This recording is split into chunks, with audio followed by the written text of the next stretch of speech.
Hello everybody, hope you're doing well and thanks for joining us for another video, where today we are going to be going over the rather common claim that is made by moon landing deniers regarding this photo from Apollo 11, and how it supposedly proves the whole thing was shot in a studio. So this came about when a few weeks ago I received an email from somebody who was pointing me to a debate thread on Twix, and the email reads, "Hey Dave, got an interesting moon debate thread for you on X regarding a photo from Apollo 11 that proves it fake.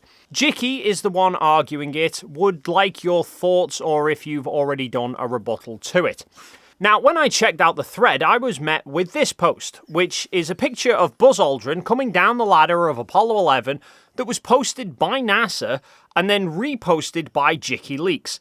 But Jicky's post itself has nothing to do with people being on the moon, which is rather confusing. But then somebody else responded to it with an argument for how they know the moon landings were real, and Jicky then responds with a different photo from Apollo 11, claiming it's fake because there's no horizon. Somebody else then responded, bringing up other points, but Jicky only wanted to talk about the elephant of the horizon, asking what is the distance to the horizon on the moon at 1.2 meters height. Basically, the claim is that the horizon is too close to the astronauts for this to be on the moon, and instead is a studio set, and the lander's shadow is stopping just before the wall. Now, I have actually talked about this argument before during one of the live discussions I had with Jaren Campanella regarding all the moon landings. And though I did give a basic debunk to this claim, I didn't give it as much detail as I could have done, and I've never done a video specifically breaking this claim down for people.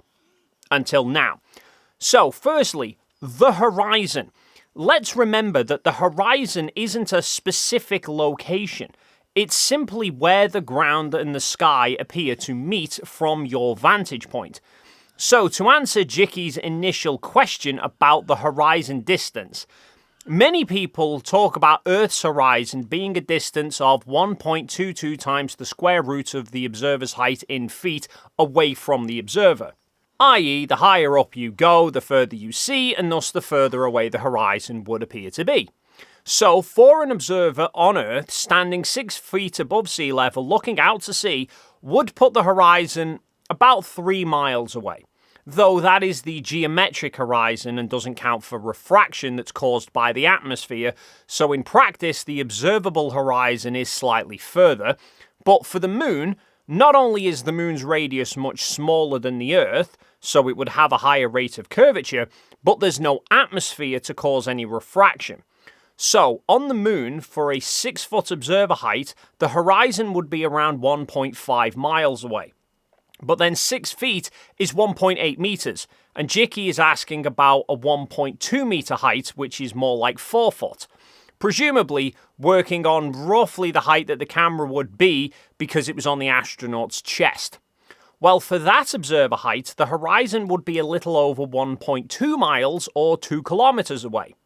However, if you've ever walked up a steep hill before, as you near the top, you see the crest of the hill forms a horizon line and you can't see anything beyond it.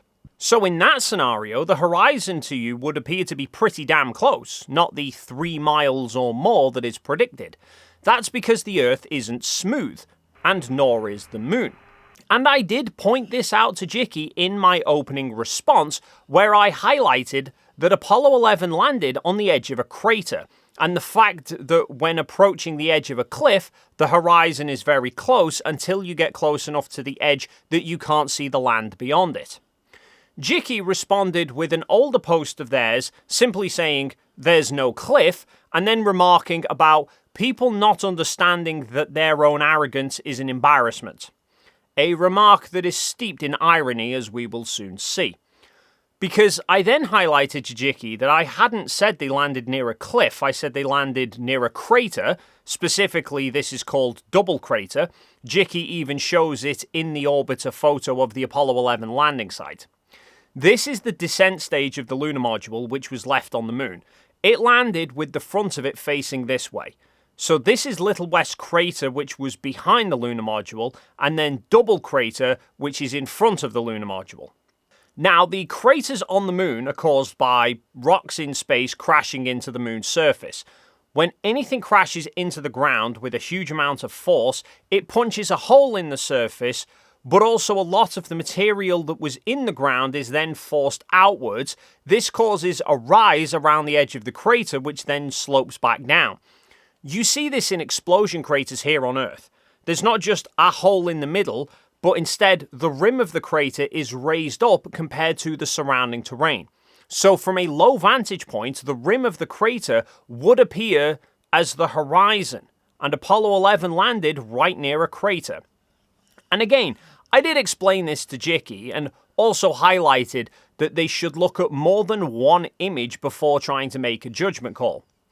Jicky, however, opted for a different route, which was claiming that there would need to be a 2-kilometer wide crater for my explanation to work. That idea being based on, well, seemingly being based on the fact that there isn't a 2-kilometer wide crater there, so that suits their narrative. Now, when I went through this claim with Jaren a few months ago, he was asking about why we don't see taller bits of terrain like mountains and such further beyond the crater. But, you know, it slopes down. But the moment it slopes down, you then lose sight of the ground in front of you. Yeah, but you would see the ground behind that. Like, I mean, unless you're talking about a literal cliff, whatever is happening, you would have to see that the sun's still going to hit any land over here. And there I gave the same basic details that I've just given. But with hindsight, I don't feel that was deep enough really to count as a debunk to the claim. So let's go a bit deeper with this. The image that Jicky is showing here isn't actually a single photo from Apollo 11. It is at least 2 images combined. AS11-40-5928 and 5929. These show Buzz Aldrin standing next to the lunar module, getting some equipment out of one of the storage compartments of the descent stage. However, if we skip through a few more photos, we see panning shots of the surroundings, then Buzz carrying some of the equipment and setting it up a short distance away from the lunar module. Which brings us to photo 5946. This gives us a side view of the lunar module, and we can see the shadow that's being cast by it, and more importantly, we can also see not only the drop into double crater on the very left side of the photo, but we can see the rise in the terrain leading up to the rim. So from a low enough vantage point behind the lunar module, looking towards the crater, you'd only see the rim and nothing beyond it. Now, looking back at the photo of Buzz standing next to the lunar module, the idea being touted here is that the horizon line isn't the moon's surface way off in the distance, it's the edge of a studio set, and the shadow is hitting the edge of it. Which, personally, if that is true, is some pretty sloppy planning by the set designers. Why put the lunar module on the edge of the set rather than more in the centre? And certainly to then allow the shadows to run right up to the edge of the set is pretty unforgivable for the lighting crew. But in reality, this isn't the edge. Not of the set, nor even the horizon. And this is where lunar surface photos can be deceptive looking. And by deceptive, I mean to our senses, not deceiving in the sense of being fake. Because when we look at photos across landscapes on Earth, we often have stuff in the distance being a different colour to the foreground. That makes it easy for us to differentiate. And even if they were a similar colour, the further into the distance you're viewing on Earth, the more atmospheric moisture you're looking through, which makes objects appear more hazy. So subconsciously, you can often determine whether something is close or far away by how crisp the object appears. But if you then go to locations like Antarctica, where the air is quite thin and very dry, mountains that are several miles away actually appear crisp and sharp and look like they're only a fraction of that distance away. For example, I took a photo whilst we were in a truck driving across a glacier in Antarctica, and the mountains look like they're only a few hundred meters away, like you could just get out and walk to them. Except I then proceeded to record a time-lapse over the next several minutes whilst we were driving, and by the end of it, yes, the mountains have got a bit bigger, but we're still a long way from reaching them. And it's an even bigger factor on the moon because there is no atmosphere at all to cause any haze to distant objects. Plus, the moon has far less drastic colour changes than compared to the landscape on Earth. So often the terrain in the distance can be a very similar colour to the terrain in the foreground, which then, coupled with the lack of haze, makes it almost impossible to judge distances based on a single photo. You instead need to compare photos from different vantage points and see how much parallax shift you get. So, for example, with the Apollo 11 photos, the photo in question is 5927, then 5 shots later is 5931, where we see another shot of the lunar module but from a bit further away. And we can see these rocks on the left look like they're right in front of the shadow, then off to the right there's these 3 rocks in the distance. Now, later on, Armstrong walked off to visit Little West Crater, during which he took these 2 photos of the lunar module, 5961 whilst he was near the edge of Little West Crater, then the next photo is 5962, taken as he was walking back towards the lunar module. Looking at 5931, we have this group of rocks in front of Armstrong, which we can see in 5962. So that gives us an indication that 5931 was taken here and was looking more to the right. And we can see that the distance that Armstrong is away from the lunar module when taking 5962 is roughly double what he was for 5931. That's just an approximation, of course, but basic perspective tells us if we double the distance away from an object, its angular size will halve. And we can see that with the lunar module being noticeably smaller in 5962 compared to its size in 5931. However, it also stands to reason that if the rocks are by the lunar module, they should also shrink quite noticeably as well. Granted, not to the same extent as the lunar module, because the distance to those wouldn't be doubling, but the lunar module was 5 meters wide. And if this is the edge of a studio set, that rock cluster on the right can't be more than 20-25 meters away. So moving the camera another 5 meters further away would increase the distance to the rocks by 20%. So their apparent size should be noticeably smaller. Yet, if we overlay the photos, you can see that whilst the lunar module is significantly different in size, the rocks are near enough exactly the same size. Which means they have to be much further off in the distance, far further than would be possible if this was the edge of a studio set.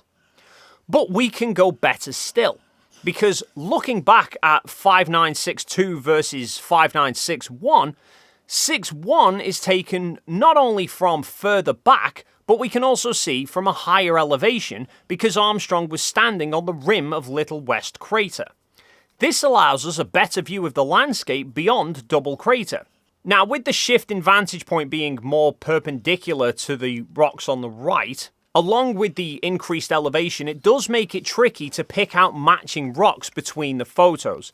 However, what we can do is scale down 5962 so that the lunar module is the same size as it is in 5961, then align the moon's surface that is right in front of the lunar module and flick back and forth between the two. This highlights the increased elevation of 5961, where we can see much more of the terrain over the rim of Double Crater than we could in 5962. Because we can see from 5961 that the terrain drops down significantly on the way back towards the lunar module before then rising back up again.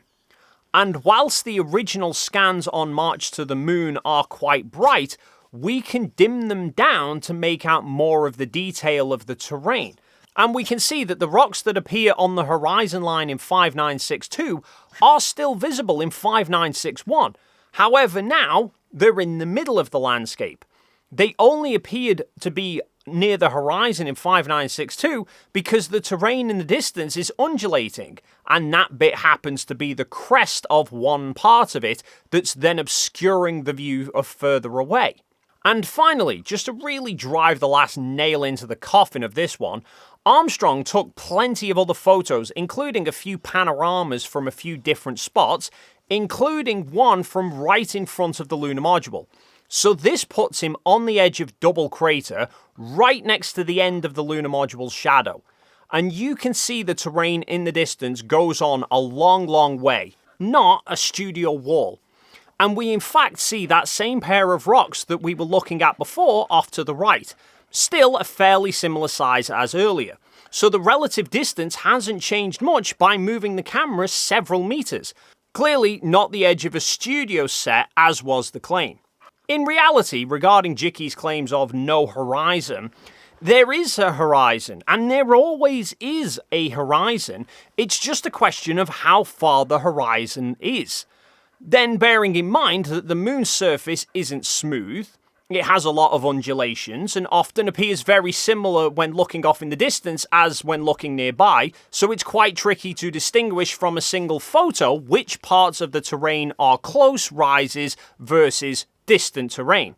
Which is exactly what I raised with Jiki when he asked me point blank about where is the missing horizon, and I responded stating, there is no missing horizon, the horizon is right there in the photo, and if he's questioning how far the horizon is away, i.e. if it's the edge of a studio set or not, firstly, how did he determine what the distance to the horizon is in the photo, and did he account for the fact that the moon is not smooth?